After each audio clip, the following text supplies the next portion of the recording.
Effectivement, on a 23 chantiers engagés actuellement dans la ville. Il était important que nous puissions marquer notre style, et c'est celui, non pas de l'immobilisme, mais de l'avancée pour la ville. Nous avons voté un budget tardivement, eu égard aux élections qui ont eu lieu donc, au mois de mars, ce qui fait que ça décale un peu les travaux, mais tout ça aujourd'hui sur les rails.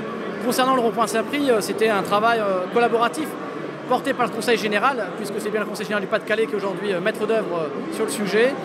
Ils ont des techniciens qui aujourd'hui sont très réputés et qui nous ont proposé une solution pour ralentir donc, la vitesse, casser la vitesse et fluidifier l'accessibilité du rond-point Saint-Prix. Vous savez, moi en la matière je suis très pragmatique.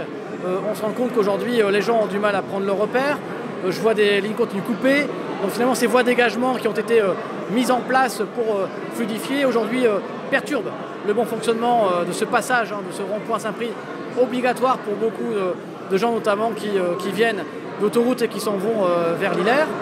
Et c'est vrai que nous avons à peu près 20 à 25 000 véhicules jour qui aujourd'hui empruntent cette voie.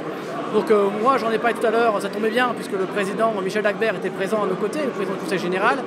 Je lui ai dit de manière très pragmatique que si d'ici 15 jours, 3 semaines, après la prise d'habitude, le changement des habitudes, on se rendait compte qu'effectivement il y avait encore des bouchons dans la ville, eh bien il fallait revenir en arrière, en tout cas trouver d'autres opportunités ou d'autres solutions pour permettre à Béthune de vivre paisiblement.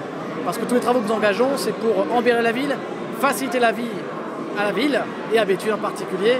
Et donc là, effectivement, à court terme, c'est tout le contrat qui se produit. Donc vous savez, maintenant que le rond-point est refait, si demain il faut changer l'insertion, c'est juste un coup de peinture à modifier.